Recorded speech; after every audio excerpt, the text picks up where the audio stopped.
Innal hamdalillah nahmaduhu wa nasta'inuhu wa nastaghfiruh wa na'udzu billahi min shururi anfusina wa min sayyiati a'malina may yahdihillahu fala mudhillalah wa may yudlilhu falan tajida lahu waliyyan mursyida. Asyhadu an la ilaha illallah wahdahu la syarikalah wa asyhadu anna Muhammadan abduhu wa rasuluh la nabiyya wa la rasula ba'dah. Ikhwati fillah, ma'asyiral hadirin wal hadirat, rahimani Allahu wa iyyakum. Mari sama-sama kita awali kajian kita dengan mengucapkan puji dan syukur pada Allah Subhanahu wa taala. Alhamdulillah atas izin dan keberkahan dari Allah Subhanahu wa taala. Pada malam yang penuh berkah ini kita kembali bisa bertemu di rumahnya yang mulia ini untuk sesuatu yang juga mulia. Mudah-mudahan ibadah maghrib yang sudah kita laksanakan bisa dicatat sebagai amal soleh. Dan alhamdulillah kita diberikannya semangat untuk duduk di majelis ilmu, sebuah majelis yang mudah-mudahan bisa membuat kita semakin takut kepada Allah Subhanahu wa taala. Majelis ilmu itu harus majelis yang selalu mengingatkan kita kepada kebesaran Allah Azza wa Jalla, sehingga timbul rasa khasyah, timbul rasa takut. Dan yang akan bisa takut kepada Allah itu hanyalah orang-orang yang mengerti dengan Allah Subhanahu wa taala. Innama yakhsyallaha min ibadihi al-ulama. Sesungguhnya yang akan bisa takut kepada Allah itu adalah al-ulama. Siapa yang dimaksud dengan ulama di sini? Orang-orang yang mengenal kebesaran Allah, orang-orang yang mengerti dengan kekuatan dan kekuasaan Allah, dan pada saat yang sama dia tahu dengan semua kelemahan-kelemahan yang ada pada diri dia. Sama-sama kita juga harus bersalawat dan salam untuk Rasul kita yang mulia, Nabi Muhammad sallallahu alaihi wasallam. Allahumma salli ala Muhammad wa ala ali Muhammad. Mudah-mudahan cinta kita semakin mendalam untuk beliau. Mudah-mudahan kita semakin bersemangat untuk mendalami sunnah-sunnahnya, serta bangga untuk berada di atas jalan sunnah Rasulullah sallallahu alaihi wasallam. Di tengah-tengah zaman dan keadaan yang terkadang sunnah itu hanya jadi bahan olok-olokan, terkadang sunnah menjadi bahan tertawaan, tetapi sebagai umat Rasulullah sallallahu alaihi wasallam yang benar-benar mencintainya, barangkali hal itu tidak akan pernah terjadi. Tapi yang ada adalah kecintaan yang mendalam terhadap sunnah beliau dan untuk membela ketika sunnah itu dilecehkan. Mudah-mudahan di hari akhir, di hari mahsyar, semua kita insya Allah pantas untuk mendapatkan syafaat, pertolongan dari Rasulullah sallallahu alaihi wasallam atas izin Allah Subhanahu wa taala. Amin amin ya rabbal alamin. Ikhwati fillah, ma'asyiral hadirin wal hadirat, rahimani Allahu wa iyyakum. Tema kita pada malam hari ini adalah dahsyatnya basmalah bagi kehidupan seorang muslim. Basmalah itu maksudnya adalah Bismillahirrahmanirrahim. Itu sebuah singkatan yang memang ada, seperti hamdalah, alhamdulillah, atau hauqalah. Itu artinya adalah, atau maksudnya adalah la haula wa la quwata illa billah.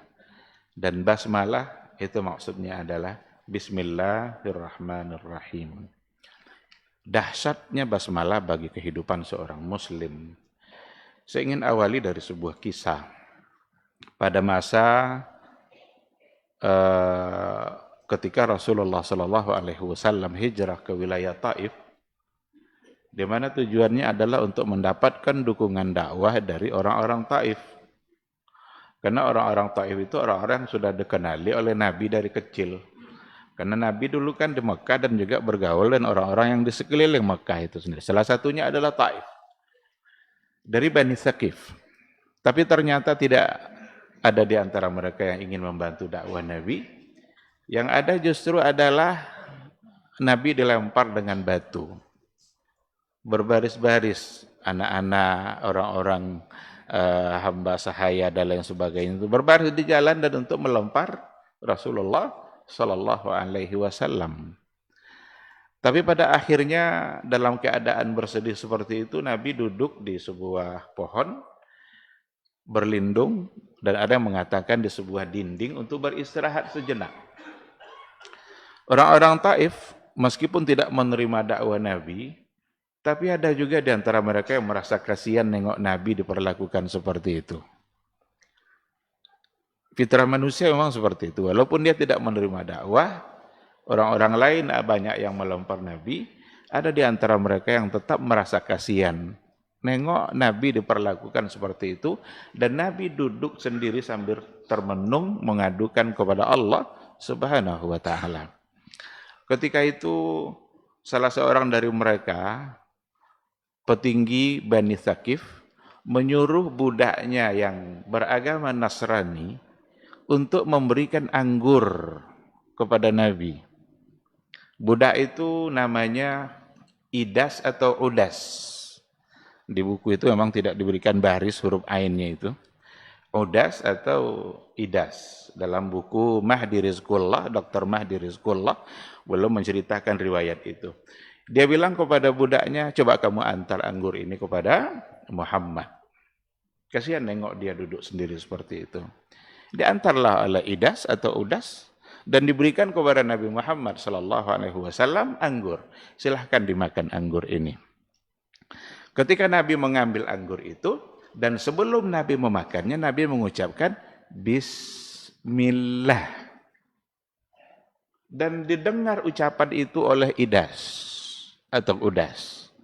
Dia bertanya, kalimat apa yang telah kamu ucapkan tadi? Ternyata dia mendengarkan Nabi menyebut kata Bismillah dengan menyebut nama Allah, lalu dia makan. Nabi mengatakan itu adalah kalimat iman. Itu kalimat di dalamnya ada keyakinan. Di mana apapun yang kita makan, sesungguhnya itu datang dari Allah. Dan agama yang benar itu sesungguhnya hanyalah agama yang datang dari Allah Subhanahu wa ta'ala. Ternyata kalimat yang didengar dari mulut Nabi Muhammad SAW ketika ia mengawali memakan anggur, membuat seorang budak Nasrani yang bernama Idas atau Udas itu tertarik dengan yang dibawa oleh Nabi Muhammad SAW. Bahkan dia masuk Islam hanya karena mendengar Bismillah. Majikannya atau tuannya nampak dari kejauhan, kok lama kali Idas ini ngomong sama Muhammad. Ada apa ini? Dipanggilnya, Idas sini kamu, jangan lama-lama sama dia. Nanti dia akan merubah agamamu dan agamamu jauh lebih baik daripada agama dia. Kata tuannya tadi. Padahal dia sudah meyakini apa yang dibawa oleh Nabi Muhammad Sallallahu Alaihi Wasallam. Dan akhirnya dia pergi, tinggallah Nabi Muhammad sendiri, dan ternyata itu adalah sebagai hiburan bagi Nabi Muhammad Sallallahu Alaihi Wasallam.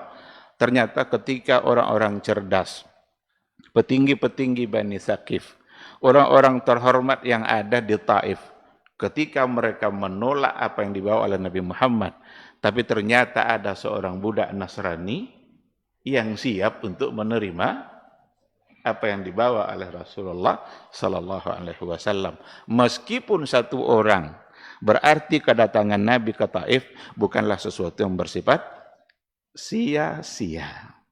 Meskipun hanya satu orang, maka benarlah apa yang dikatakan oleh Rasulullah, la ayyahdiyallahu bika rajulan wahidan khairul laka min humrin ni'am.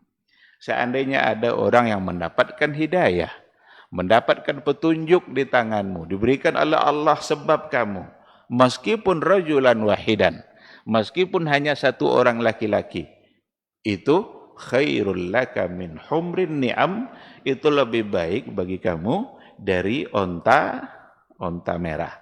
Onta merah itu istilah untuk kendaraan yang paling mahal dulu pada masa Rasulullah Sallallahu Alaihi Wasallam. Berarti Rasul ketika itu telah mendapatkan sesuatu yang lebih mahal dari onta merah. Yang syahidnya, yang hubungannya sama judul kita adalah kata Bismillah yang diucapkan oleh Rasulullah Sallallahu Alaihi Wasallam di awal ketika ia ingin memakan anggur yang disodorkan oleh seorang budak Nasrani. Maka Bismillah itu sebuah kata, di dalamnya ada keyakinan, di dalamnya ada iman, di dalamnya ada keberkahan. Dan itu yang membuat kehidupan kita menjadi dahsyat. Oleh karena itu, dalam hadis dikatakan oleh Rasulullah Sallallahu Alaihi Wasallam, kullu amrin dzibalin la yubda'u fihi bismillah fahuwa aqta. Dalam satu riwayat yang lain fahuwa abtar. Kullu amrin dzibalin, semua perkara, semua urusan, dzibalin. Dzibalin itu dzi sya'nin, sesuatu yang berharga, yang baik, yang bermanfaat, semua perkara yang baik, tapi la yubda'u fihi bismillah fahuwa aqta, maka dia akan terputus. Apa saja perbuatan-perbuatan baik, tapi kalau seandainya kita tidak memulai dengan bismillah, maka Rasul mengatakan fahuwa aqta, ada fahuwa ajda, kalau enggak salah tiga riwayat. Artinya sama, semua terputus. Apa makna terputus di sini?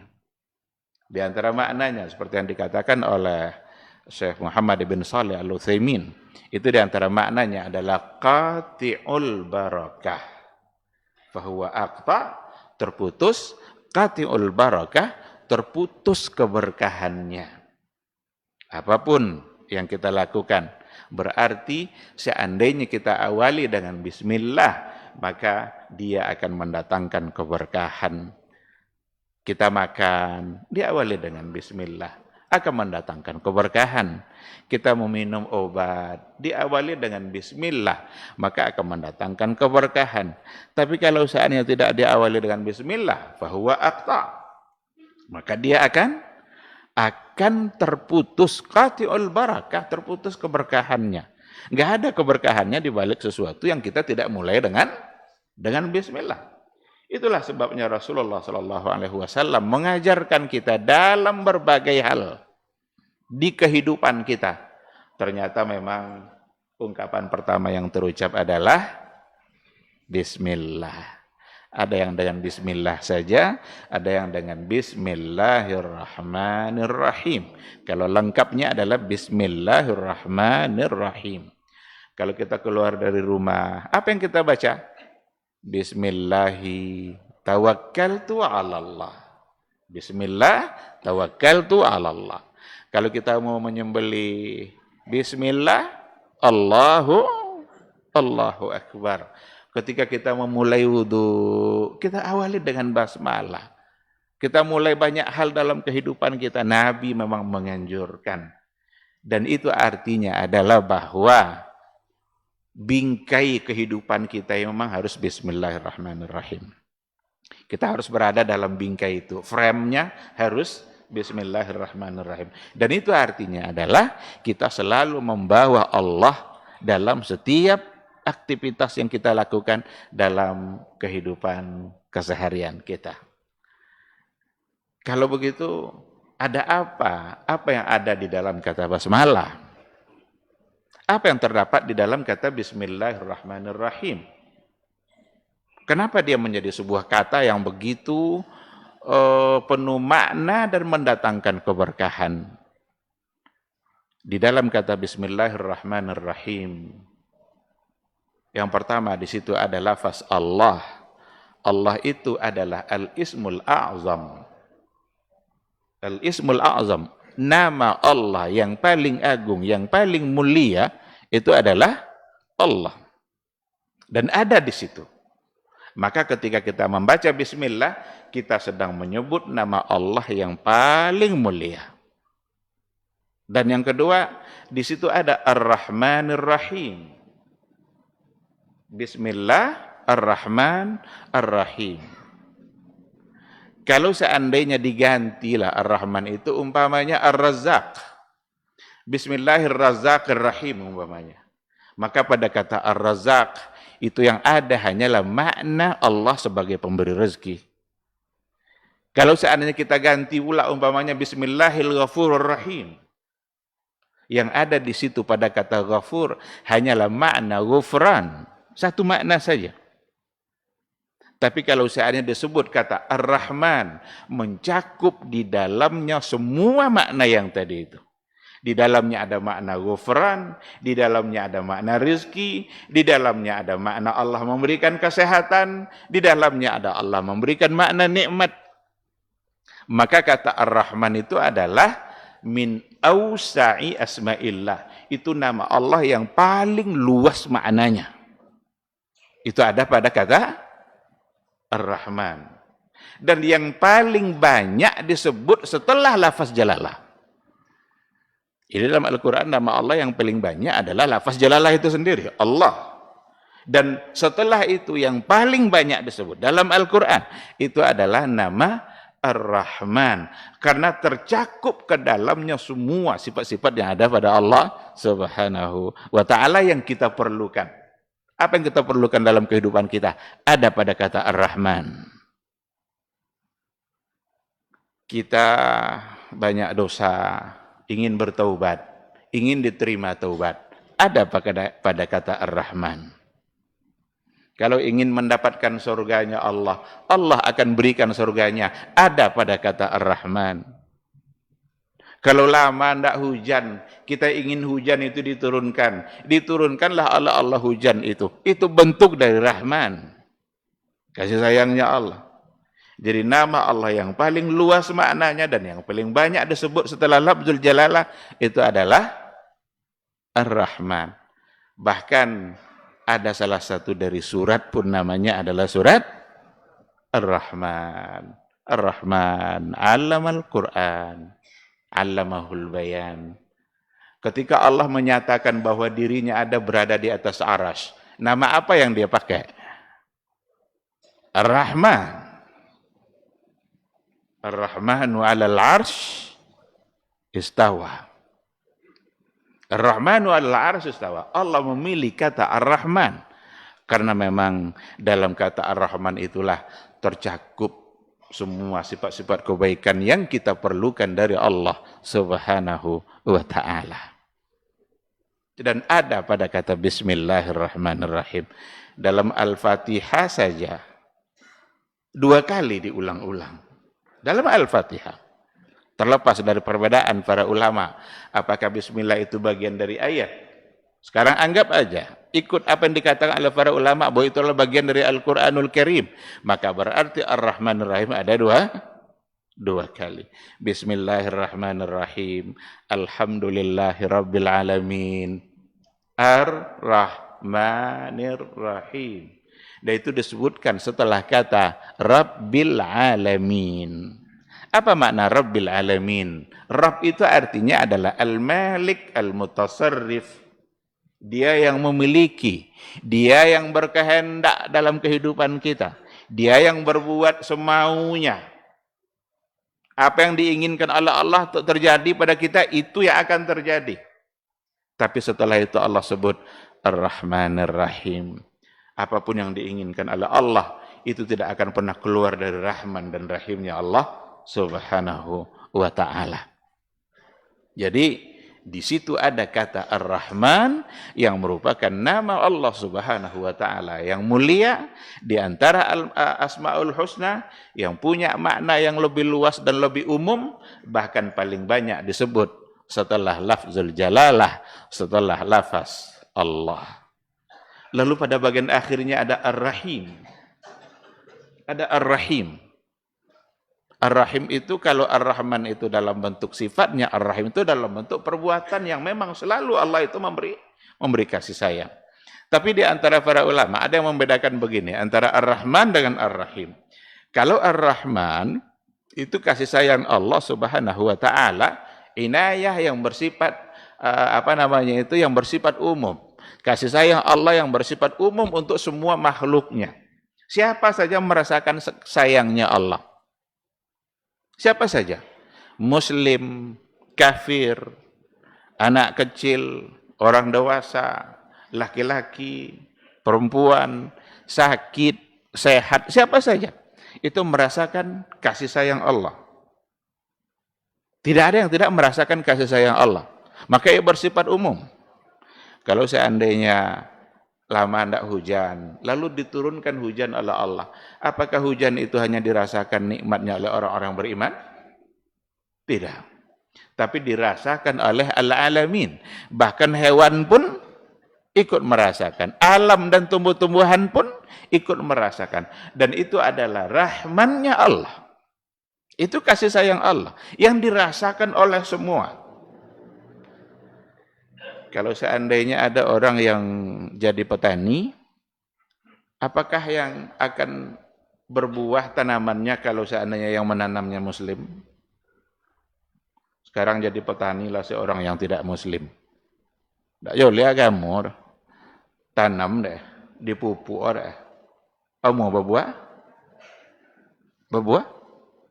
Itu rahmannya Allah. Maka ada yang namanya sunnatullah. Dalam hidup kita ini ada yang namanya sunnatullah. Siapa saja, kalau sunnatullah dia laksanakan, insya Allah dia akan mendapatkan hasilnya. Tapi ada inayatullah. Inayah itu hanya untuk orang-orang beriman. Maka ar-rahim itu menurut sebagian besar ulama kasih sayang Allah, dan itu adalah inayah khasah. Itu inayah khasah, inayah yang bersifat khusus, dan itu hanya untuk orang-orang yang beriman. Min haitsu la yahtasib, tidak akan pernah didapat oleh orang-orang kafir. Kan ada wa may yattaqillaha yaj'al lahu makhraja wa yarzuqhu min haitsu la yahtasib. Min haitsu la yahtasib, tidak akan pernah didapat oleh orang-orang yang kafir. Tapi akan didapat oleh orang-orang beriman yang dekat dengan Allah. Akan didapat oleh orang-orang yang taat kepada Allah. Akan didapat oleh orang-orang yang memang dia tunduk kepada aturan-aturan Allah. Allah akan berikan rezeki yang dia tidak duga-duga. Dan itu adalah Ar-Rahim. Bahkan ada yang mengatakan Rahim nanti di akhirat. Ya hanya akan didapat oleh orang-orang yang beriman kepada Allah Subhanahu wa ta'ala. Mendapatkan naungan, ada orang-orang yang mendapatkan naungan, yauma la zilla illa zilluh. Pokoknya hubungannya adalah dengan iman. Jadi begitulah kandungan sekilas, sangat sekilas sekali apa yang ada di dalam Bismillahirrahmanirrahim. Sebuah lafaz, sebuah kata, kalimat, di dalamnya ada iman, ada keyakinan.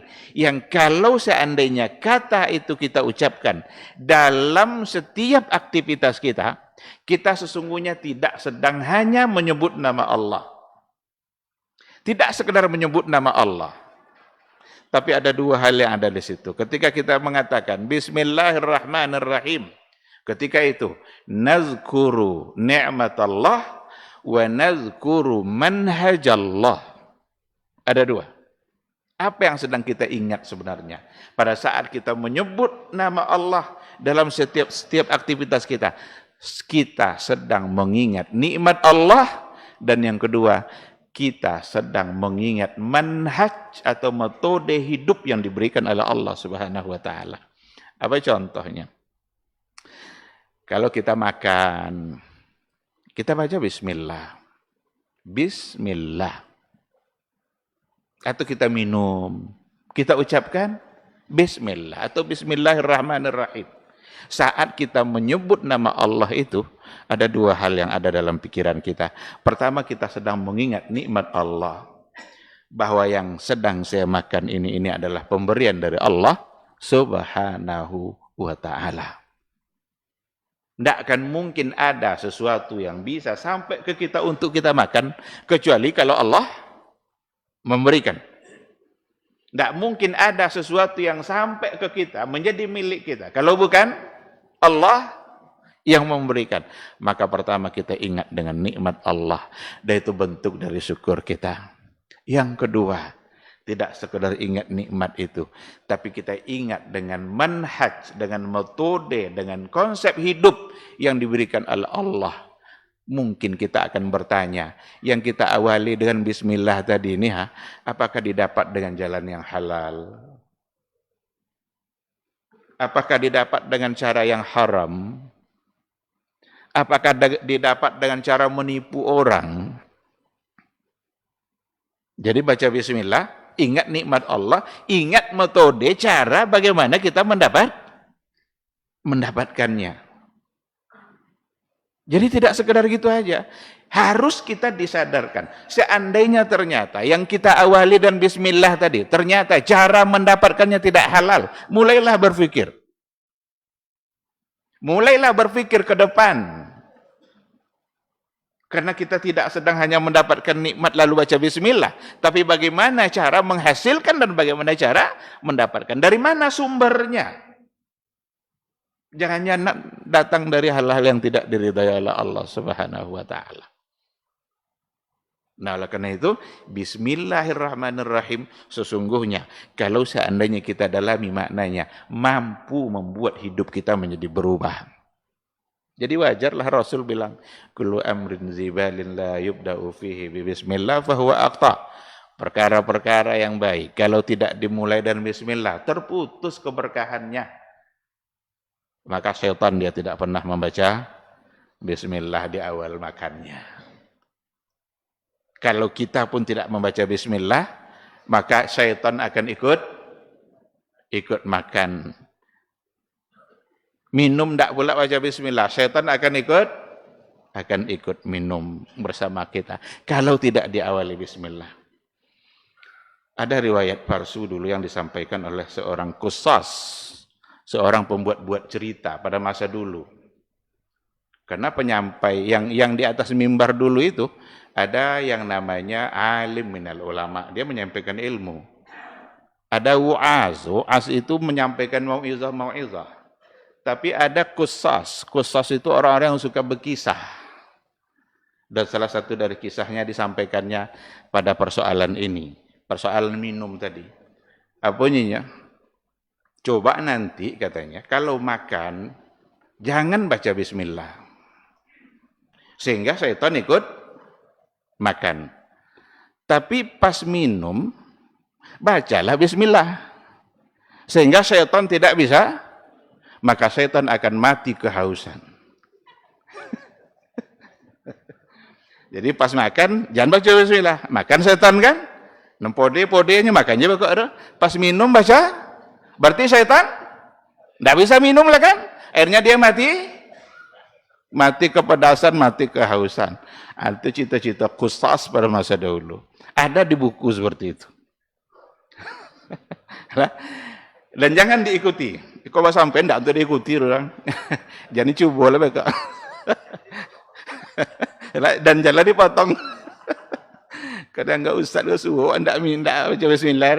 Nah, yang harus kita lakukan justru adalah bismillah. Untuk apa? Agar kita ingat saat itu, ingat nikmat Allah. Dan pada saat yang sama juga kita harus mengingat manhaj yang diturunkan oleh Allah Subhanahu wa ta'ala. Kalau seandainya kita sakit, diberikan obat, awali dengan bismillah. Apakah kita sedang mengingat nikmat Allah? Kalau minum obat. Barangkali kita sedang mengingat ujian-ujian yang sedang diberikan oleh Allah Subhanahu wa ta'ala. Tetapi ketahui juga lah, di balik semua musibah itu pasti ada nikmat, pasti ada kebaikan yang ingin diberikan oleh Allah. Tapi tak cukup sampai di situ. Saat kita membaca bismillah, barangkali kita juga harus diikutkan dengan bagaimana kita membaca manhaj Allah pada saat kita sakit. Apakah kira-kira cara saya menghadapi sakit ini sudah sesuai belum yang diinginkan oleh Allah? Apakah ketika saya menghadapi musibah ini sudah sesuai tidak cara saya dengan yang diridhai oleh Allah Subhanahu wa ta'ala? Apakah cara berobat ini sudah cara yang benar atau cara yang salah? Karena kadang-kadang kalau seandainya kita sudah dalam keadaan sakit, Lalu ada tawaran-tawaran untuk mendapatkan kesembuhan. Orang sakit itu biasa memang sehat dua aja nanti ingin.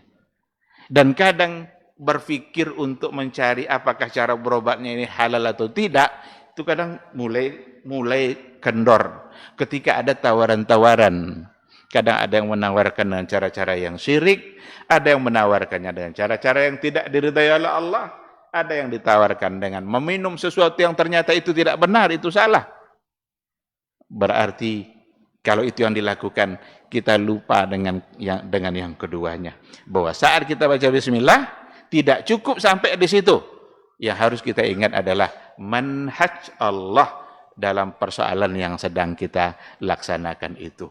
Maka ketika Nabi menyuruh kita memulai baca bismillah, berarti kita juga harus ingat apa yang akan kita lakukan harus benar-benar sesuai dengan yang diinginkan oleh Allah Subhanahu wa ta'ala. Menyembelih babi baca bismillah, halal babi?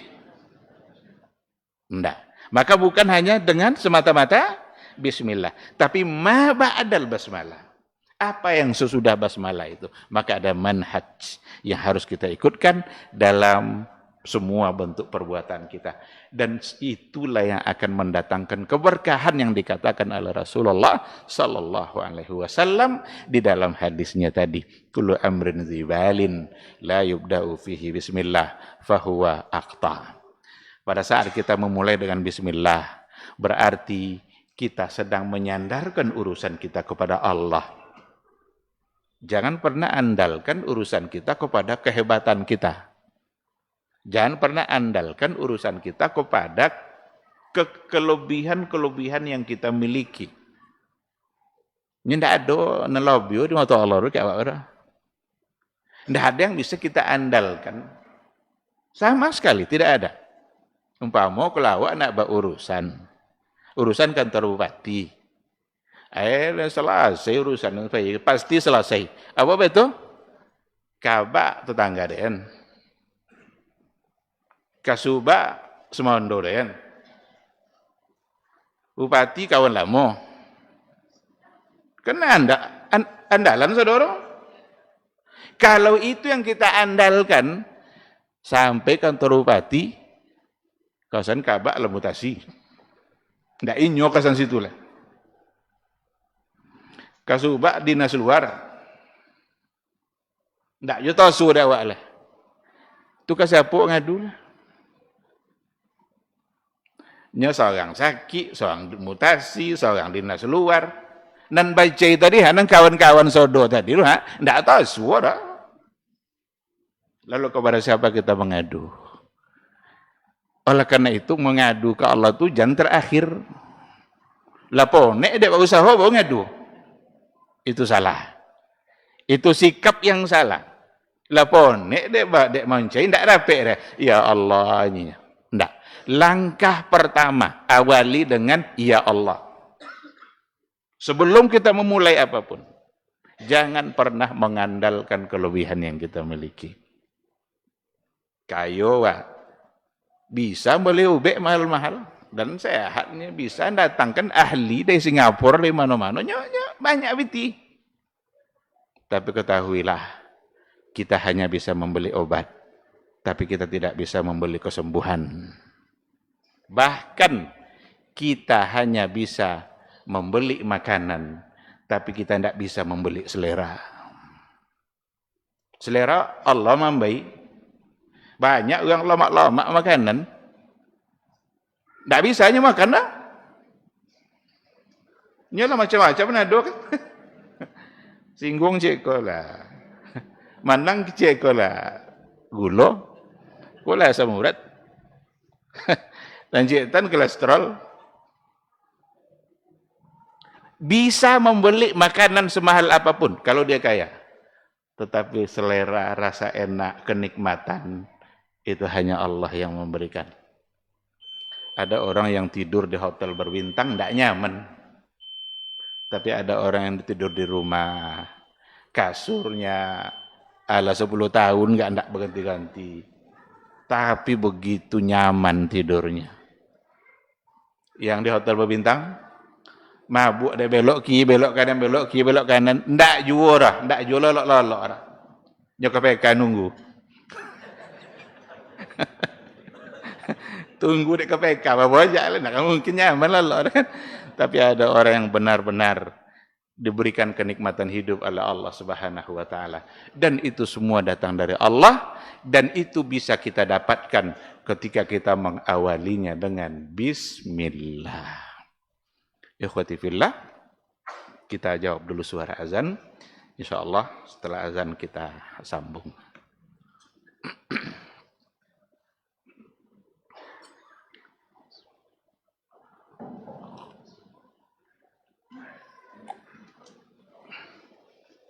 Allahu Akbar. Allahu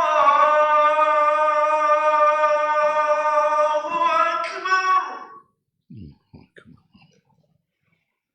Allahu Akbar. Allahu Akbar.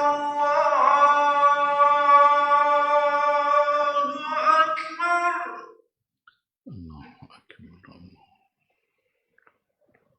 Asyhadu an la ilaha illallah.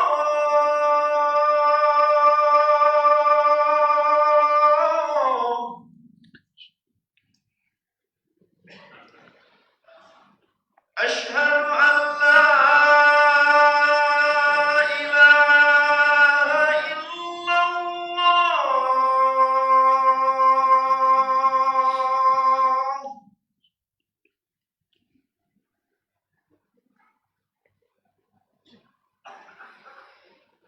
Asyhadu anna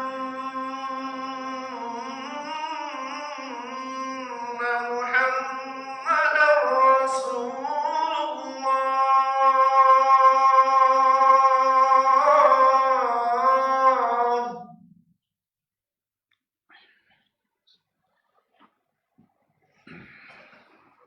Asyhadu anna Muhammadar Rasulullah.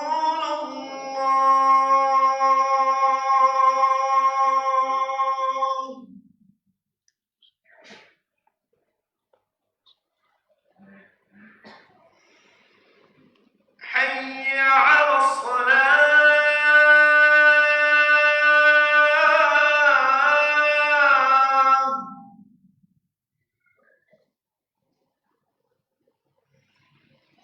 Hayya 'alas salah.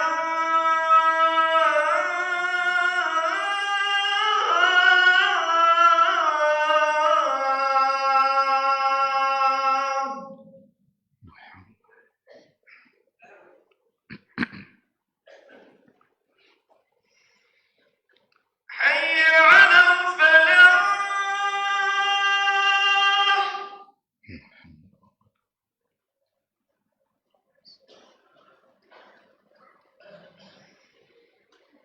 Hayya 'alal falah.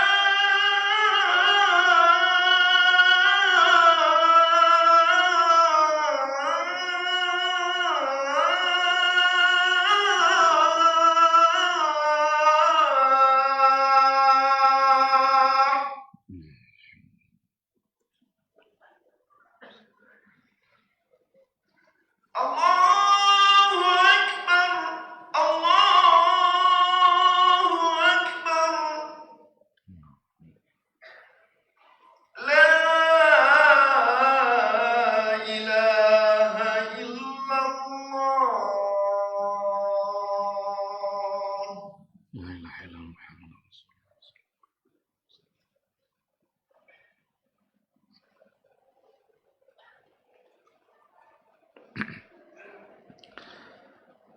Bismillahirrahmanirrahim. Alhamdulillah wassalatu wassalamu ala Rasulillah wa ala alihi wa sahbihi wa mawala.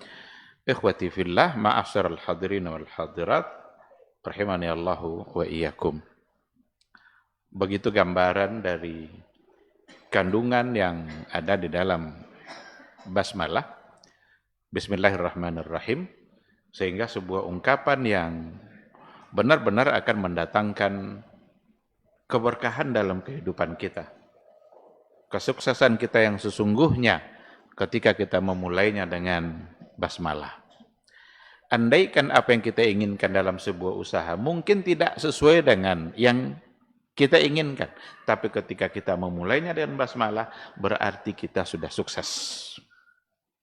Sebab kita telah mengawalinya dengan apa yang diajarkan oleh Rasulullah sallallahu alaihi wasallam. Saya ingin menyampaikan 3 kisah kesuksesan yang memang berawal dari basmalah. Yang pertama adalah kisah Nabi Nuh. Nabi Nuh itu sangko gilo doang. Dia membuat kapal di tengah paneange, di tengah padang pasir. Nggak ada cici lawi teman-teman, lawi situ. Tapi dia membuat kapal. Tentu sebagai seorang nabi, dia tidak berbuat sesuai dengan yang diinginkannya aja. Tentu Allah nyuwo. Nyokanado baik kok banjir. Banjir, tidak pernah banjir sebelum dan sesudahnya seperti itu terjadi. Makanya ketika lah datang banjir di bawah anak ada ya kan? Apanya anak ada? Sa'awi ila jabalin. Kok datang no banjir kok hanya dan pedang kate bukit itunya. Nya selama ndak pernah banjir sampai kate bukit dah. Kalau pernah banjir sebelum itu terjadi sampai kate bukit, mungkin ndak itu alasan dah. Ndak lupa pernah terjadi dah. Sa'awi ila jabalin ya'simuni minal ma'. Dia akan menjaga saya dari air. Tapi kalau terjadilah banjir tuh sampai ke bukit yang disabirinya tadi. Ketika Nabi Nuh menyuruh orang-orang yang sudah beriman itu masuk ke dalam semua, diminta semua masuk ke dalam kapalnya itu. Tenggelamlah yang tidak beriman kepada Nabi Nuh. Dan Nabi Nuh memulai perjalanannya dengan Bismillah. Bismillahi majreha wa mursaha. Inna rabbi laghafurur rahim. Ketika Nabi Nuh memulai perjalanannya di atas laut atau di atas air yang begitu dalam, nyedayati tunjuk yuk, di bawah kalau yuk. Maka jadi itu banjir tuh. Tetapi Nabi Nuh memulai perjalanan kapalnya dengan Bismillahi majreha wa mursaha. Kata Bismillah yang terucap oleh Nabi Nuh yang merupakan awal langkah dari perjalanan berlayar kapalnya itu. Maka kapalnya bisa selamat dan yang menyelamatkannya adalah Allah karena memang diawali dengan Bismillah. Maka sukses beliau bersama orang-orang beriman kepada Allah sampai pada akhirnya air kemudian surut, kemudian mereka hidup seperti biasa setelah air kembali ditelan oleh bumi Allah Subhanahu wa taala.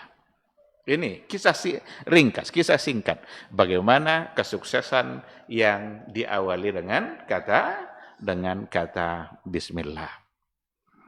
Yang kedua, Nabi Sulaiman. Nabi Sulaiman itu adalah orang yang kaya raya. Tidaklah ada kayu seperti itu sebelum dan sesudah.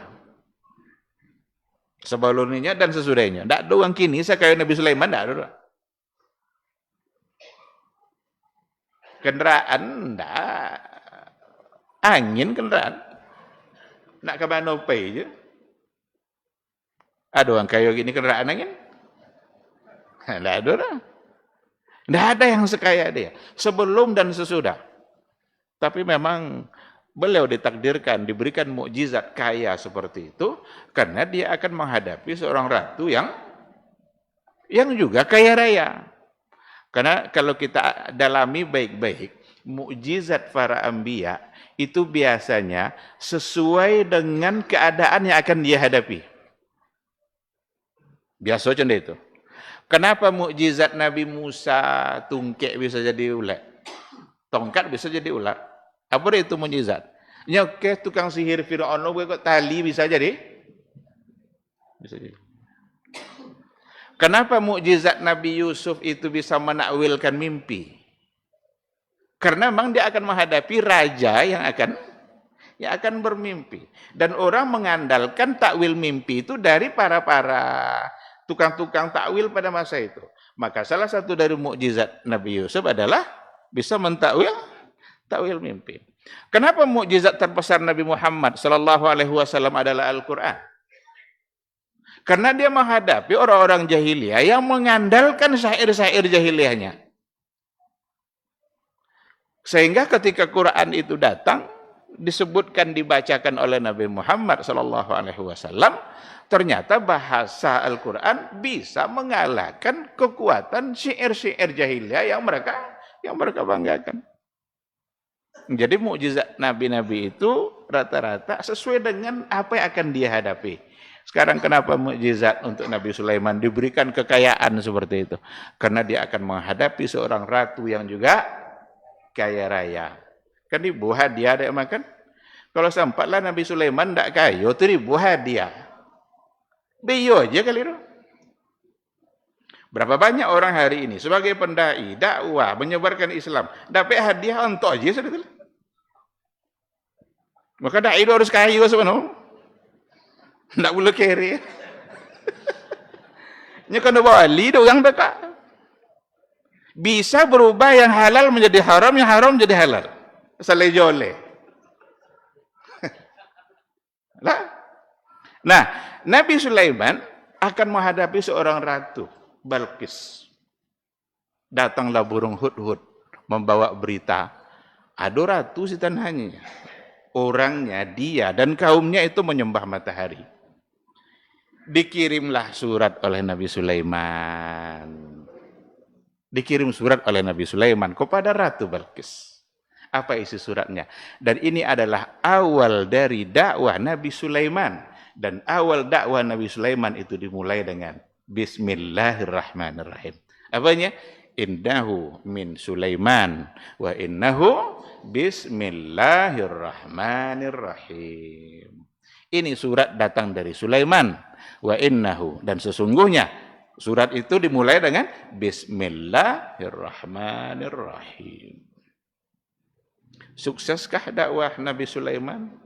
Sukses. Kenapa? Awalnya bismillah. Berarti awalnya untuk Allah. Memang tujuan kita dari awal harus lillah. Dan untuk itulah kita perlu membaca Bismillahirrahmanirrahim. Dikumpulkan daerah itu tadi. Kok Sugi Adi Sulaiman nggak hanya seorang raja. Biasanya seorang raja kalau masuk kepada satu masyarakat, absaduha, dia akan mengobok-obok masyarakat itu. Kadzalika yaf'alun. Memang contoh itu pada kenyataannya. Datang satu kaum untuk membawa hadiah cakap. Tapi ketika hadiah itu datang, jangan kalau bebelo hadiah dan lainnya. Nanado kek dia lebih daripada hadiah tadi. Balik buah hadiah pulangnya. Akhirnya ratu sendiri dengan pasukannya datang.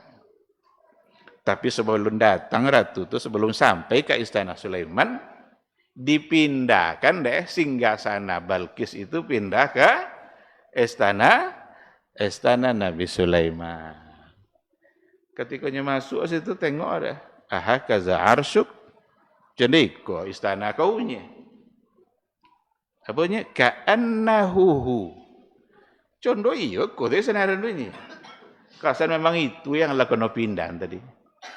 Itu tidak ada ajo kini bisa jadi itu. Dikumpulkan. Ifrit bilang. Apanya Ifrit? Wa qala ifritum minal jinni ana atika bihi qabla an taquma min maqamik. Dan bisa memindahkan istana itunya. Kalau ajo toga sebelum duduk ala pindah. Itu kata Ifrit. Tetapi ada cile. Orang yang ahlul ilmi. Orang yang punya ilmu. Menawarkan kepada Nabi Sulaiman. Ana atika bihi qabla ayyartadda ilaika tarfuh. Saya akan pindahkan istana itu sebelum matamu berkedip. Mana lebih capek tu. Toga sebelum duduk lah tiba. Atau sebelum mata berkedip nak la tiba. Berapa detik beda? Mungkin 1 detik. Berarti 1 detik waktu yang kita punya akan membuat kita menjadi orang pilihan. Kalau kita menggunakan waktu kita. Yes. Kalau tagak duduk mungkin 2 detik mungkin. Kalau kedip mata nak sampai 1 detik. Dan itu yang membuat dia menjadi pilihan, menjadi terpilih oleh Nabi Sulaiman. Oh kalau gitu kamu yang memindahkan. Pindah langsung deh. Sebelum mata berkedip. Nah, intinya Nabi Sulaiman memulai dakwahnya dengan bismillah dan dia sukses dalam dakwah. Waktu kita habis. Tapi yang kisah ketiga. Kisah Nabi kita Muhammad sallallahu alaihi wasallam.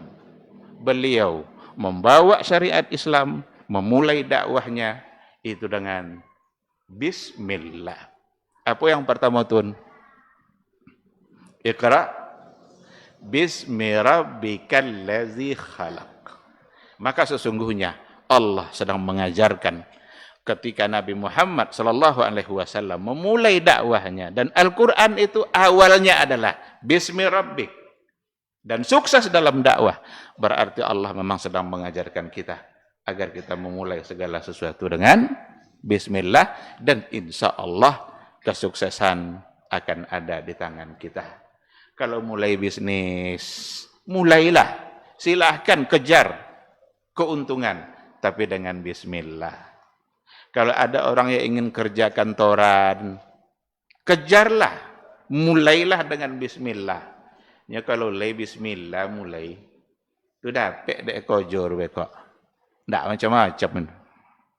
Tapi kalau ndak bismillah mulai, dapat dek kojor bekok. Jangan-jangan hari-harinya dihiasi oleh dosa demi dosa. Dan tentu itu akan merugikan akhirat kita. Maka mulailah kita berfikir, mulai segala sesuatu dan bismillah, insya Allah akan memberikan kesuksesan. Dan satu kata terakhir, sesungguhnya kata bismillahirrahmanirrahim, dengan adanya ar-rahmanirrahim itu sesungguhnya harus membuat kita selalu berpikir positif, karena Allah kita ar-Rahman ar-Rahim. Apapun yang terjadi dalam kehidupan kita, sesungguhnya di situ adalah ada kandungan Ar-Rahman Ar-Rahim. Maka selalulah berpikir positif. Saya kira ini mungkin kajian kita pada malam hari ini. Mudah-mudahan ada ilmu yang bisa kita dapatkan. Semoga Allah Subhanahu wa taala selalu memberkahi kita bersama, selalu membimbing kita dan memudahkan kita untuk istiqamah berada di atas jalan syariatnya dan di atas jalan sunnah rasulnya. Amin amin ya rabbal alamin. Subhanakallahumma wa bihamdika asyhadu an la ilaha illa anta astaghfiruka wa atubu ilaik. Wassalamualaikum warahmatullahi wabarakatuh.